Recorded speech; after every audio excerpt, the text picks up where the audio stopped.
Esse vídeo é sobre o genocídio dos Neandertais, ou a possibilidade de que eles tenham sofrido um genocídio. O que acontece, né? Por muito tempo ficou essa possibilidade no ar por não existir mais essa variedade de ser humano no planeta, né? E também os denisovanos, né? Que são uma galera lá da Ásia.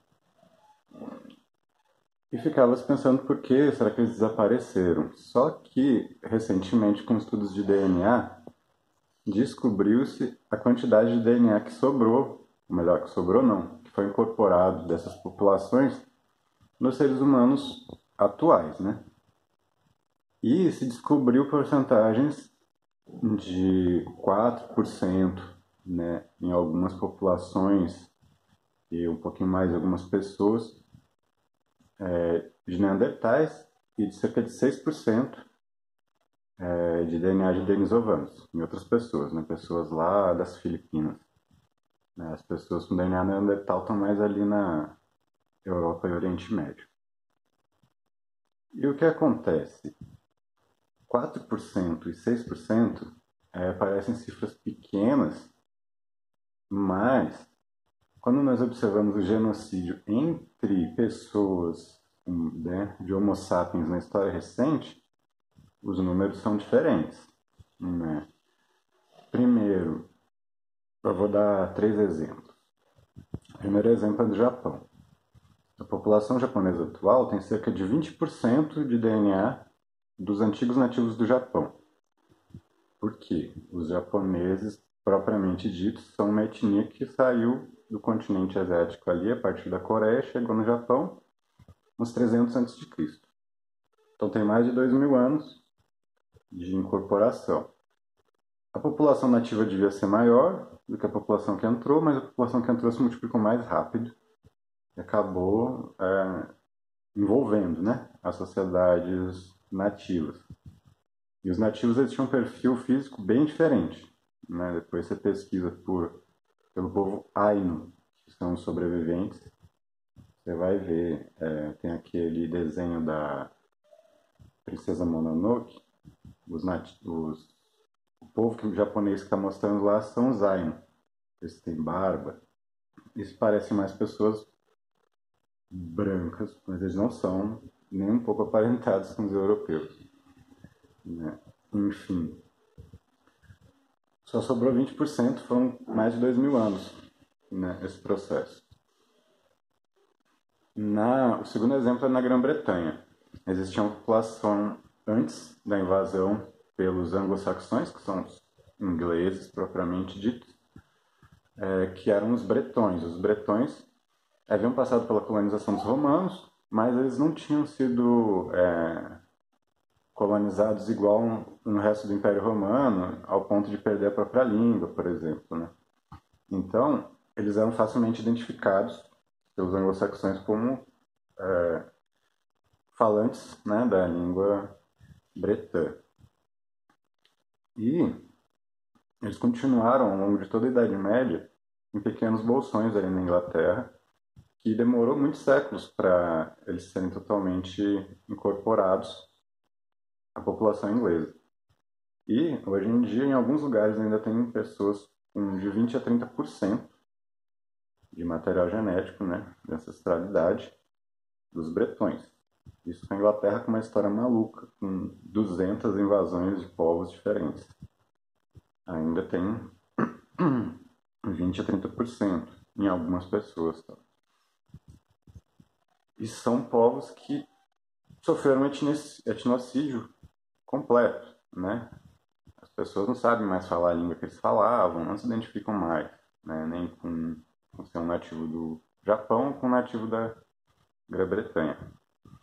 Agora, o terceiro exemplo é o Brasil. O que aconteceu no Brasil? Uma população pequena, no máximo 50.000 europeus chegaram no Brasil durante os primeiros 100 anos. Confrontado com uma população de uns 6 milhões, terminou compondo hoje em dia a porcentagem de 7% do brasileiro embranquecido. né, que é a maioria das pessoas que fizeram teste de DNA até hoje, né, no Brasil. 7%, né, é muito pouco, dada a desproporção entre quantas pessoas chegaram e quantas pessoas tinham aqui, né. Isso sim é um indício muito forte de genocídio, né. É um resultado, na verdade, porque a gente sabe que o genocídio aconteceu. Então a gente sabe que nesse caso, quando o genocídio é sistemático, né, as populações brancas, né, a população colonizadora ficava poucas décadas em contato com cada povo indígena antes desse povo ser expulso, né, as pessoas que sobreviviam iam mais para longe e as que tinham ficado por perto eram incorporadas à sociedade colonial. Então, era sempre muito pouco tempo de interação e mesmo com as mulheres desses povos sendo raptadas, a quantidade de DNA que acabou sendo incorporado depois de tantos anos de colonização foi de 7%, em média.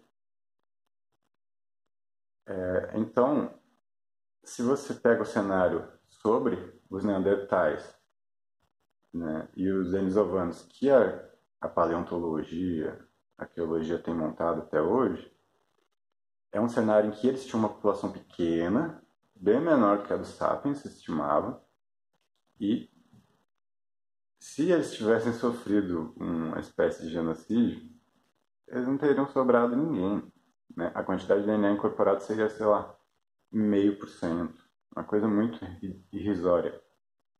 Mas se você tem uma população maior que chega numa população menor, se a população menor ainda incorpora tanto DNA, provavelmente essas populações sofreram preferência, né?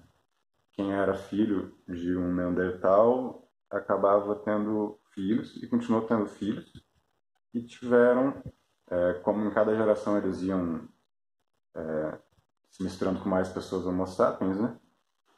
Eles tiveram a diminuição da quantidade de DNA, né, na população toda.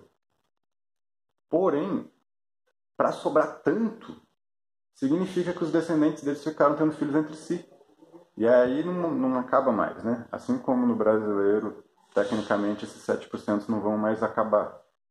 Todo mundo tem 7%, então todo mundo fica passando para a próxima geração 7%. Então, em algum momento foi muito preferencial o ser filho, preferível.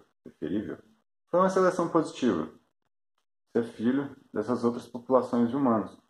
Isso deve fazer muito sentido, porque eles evoluíram paralelamente ao Homo sapiens nos lugares em que eles já estavam. Então, estavam realmente com um corpo extremamente adaptado para viver na Europa ou na Ásia, enquanto o Homo sapiens era africano. É isso.